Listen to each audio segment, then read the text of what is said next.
Hey guys, how's it going? I've got some more tips and tricks for you, and in this one we're going to talk about the desperate politician backstory. So this backstory is the most unique one in the game, and it's hard for a lot of reasons, but there are some things you can do to make it feel more like the other backstories. So the very first thing you want to do is sell the item you start with in your weapon slot. It can be worth up to 5k depending on which one you get, so that's a nice chunk of coin. Now if you can get a decent weapon to start, then that's great, but if you can't, that's okay too since you've got your entourage. The 2 entourage guards you get can carry you in the first few weeks, but later on you won't be able to fully rely on them, so you want to use the first few weeks to get a bunch of money, get some decent gear, and maybe train a bit so that you can pull your own weight when the fights get tougher. So one way to make a lot of money is with the bets. The politician can hit a lot of bets really easily. Surviving teammates and teammate damage are easier since you've got 2 extra guys in every fight. Time bets are really easy too, and then if you got a good weapon, damage and kill bets are always good. So always be checking the bets, and if you're able to hit them consistently, you should be able to get up to around 15 or 20,000 gold after 6 or 7 weeks, give or take.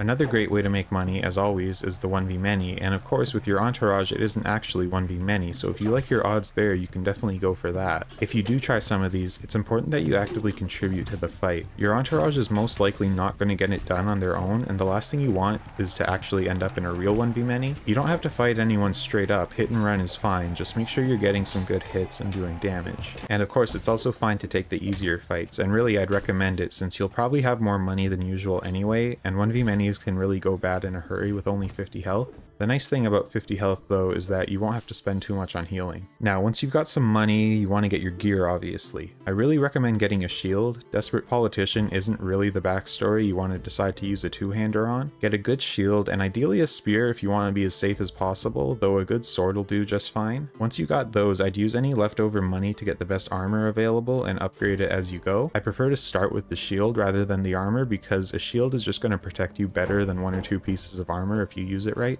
When you're buying gear, also consider the fame bonuses because without a good fame multiplier, it's hard to get much at all with the politician. You don't need a ton of fame, but it does help to have a little bit. So once you've got your gear sorted, now you want to start focusing on the victory. If you have some gold and fame lying around, you should get seal of approval, and after that, you want to save your money for bribes. You should also check your favor in the character menu and see which 3 patrons you're already doing the best with. The 4th one can pretty much be ignored for the rest of the run. It's best not to ignore Alora since her negative event will damage your favor with the others, and her positive event will do the opposite, so you want her to be one of the 3 that likes you. The others don't matter as much. And at this point it's really straightforward. Take the best fight out of those 3 patrons every week, whether that's the easiest one, the one that pays the most, whatever you prefer, and then bribe the other 2 if you can. Remember that doing their fights gives a bigger boost than bribing, so if you can pick the lowest one's fight and then bribe the other 2, that's good. It can help to take a look first at which fights are available, and then once you've decided whose fight you want to do, you can go bribe the others. As for the fights themselves,